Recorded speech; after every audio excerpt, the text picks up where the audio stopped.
Olá, seja bem-vindo a mais um vídeo da Fábrica Treinamentos. E no vídeo de hoje eu vou te dar 3 dicas mega importantes para você acertar na escolha do seu gráfico. São dúvidas bem recorrentes e o que eu vou falar aqui nesse vídeo vai te ajudar tanto se você está começando agora a criar dashboards, a mexer no Excel, fazer gráficos e tudo mais, quanto se você já é um pouco mais experiente e talvez não tenha conhecimento desse conceito. Então já faz o seguinte, pega papel e caneta ou então abre seu bloco de notas aí e se prepara para anotar. Mas antes disso, faz o seguinte, clica aqui no joinha aqui embaixo, tá? E já curte esse vídeo, porque vem conteúdo sensacional por aí. E não se esquece de se inscrever no meu canal também, beleza? Então, bora pro vídeo.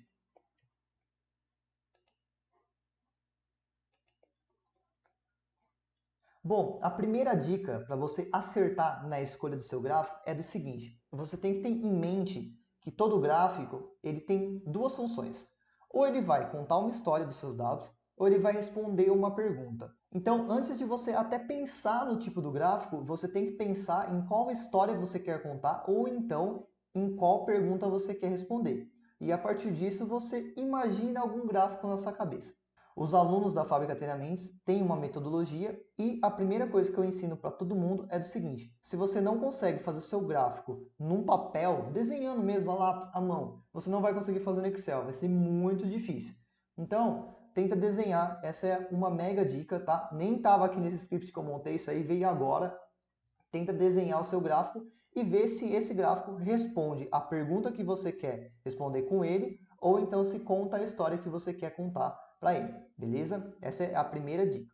Dica número 2. Existem tipos de gráficos para contar histórias e existem tipos de gráficos para responder perguntas, tá? Exemplos de gráficos para contar história. Eu estou com um aqui na minha tela, que é o gráfico de colunas, tá? Esse gráfico conta uma história, ou seja, ele tem uma série temporal aqui embaixo.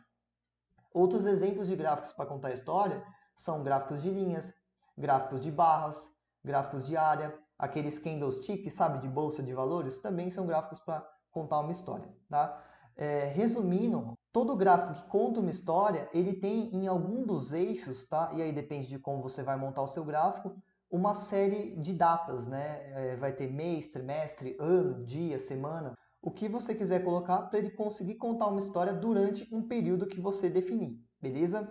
E exemplos de gráficos que respondem perguntas são gráficos que não tem como você colocar séries temporais dentro dele, né? Um exemplo, gráfico de pizza. Não tem um eixo para você colocar um período dentro dele, né? Data, mês, ano. Você tem apenas categorias. São gráficos também chamados de gráficos categóricos. Outro exemplo que você pode usar para contar uma história, mas não é muito recomendado e é mais recomendado para responder uma pergunta, são os gráficos de barras, né? Eu vou até mostrar um exemplo aqui de gráfico de barras. Por exemplo, uma quantidade de vendas por produto e no gráfico de pizza, uma quantidade de vendas por região, por exemplo. Repara que no gráfico de barras é recomendado sempre que você ordene os seus dados, tá? Do maior para o menor ou do menor para o maior, depende de como você vai apresentar aí na sua empresa, tá bom? Bom, e assim, bora para a dica número 3. A dica número 3 tem muito a ver com gráficos de pizza. Os gráficos de pizza, eles apresentam, né, os dados categóricos, eles respondem uma pergunta, são mais recomendados para isso. E o seguinte, o gráfico de pizza é sempre recomendado que você coloque no mínimo 5 categorias nele. Percebe que aqui eu coloquei as 5 regiões do país: Sudeste, Sul, Nordeste, Centro-Oeste e Norte. Se eu fosse colocar mais categorias, né? Aqui eu estou trabalhando com regiões, mas, por exemplo, se eu estivesse trabalhando com produtos e eu tenho 10 produtos, o mais indicado seria deixar um pouco de lado os gráficos de pizza, porque ia ficar muito poluído, as fatias de pizza ia ficar muito pequenas e às vezes até um pouco confusa em relação ao tamanho, e optar por gráficos de barras, por exemplo, onde você consegue ordenar os seus dados e deixar mais clara a apresentação aqui para quem for ver o seu gráfico. E agora uma quarta dica bônus para você, tá? Todo gráfico tem que ser claro, extremamente claro. Você tem que abrir o seu gráfico, bater o olho nele e já entender a resposta.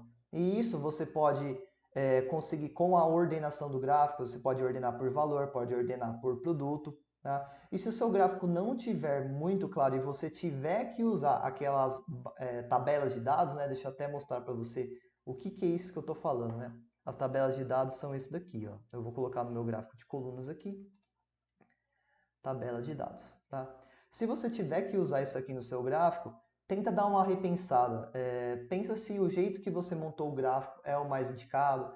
Veja se você não consegue montar ele de uma outra forma, ou às vezes até dividir em 2 gráficos para não ter que usar isso. Os gráficos, eles são uma forma de apresentação visual da informação e é para você justamente não apresentar os dados em tabela. Então, se você tiver que colocar essa tabela no seu gráfico, tenta dar uma repensada nele, tá? Se for impossível de mudar, tudo bem, coloque, não é errado, tá? Mas tome cuidado com isso, já que o gráfico é indicado para você fazer uma representação gráfica dos seus dados, tá bom? Então é isso, foram 3 dicas aí e uma quarta de bônus para você. Se você gostou do vídeo, clica aqui no joinha e dá um curtir aí. Se inscreve no meu canal que vem bastante conteúdo por aí. E compartilhe esse vídeo para a pessoa que cria mais gráfico na sua empresa, que eu tenho certeza que vai fazer bastante sentido para ela, beleza? Muito obrigado e até o próximo vídeo.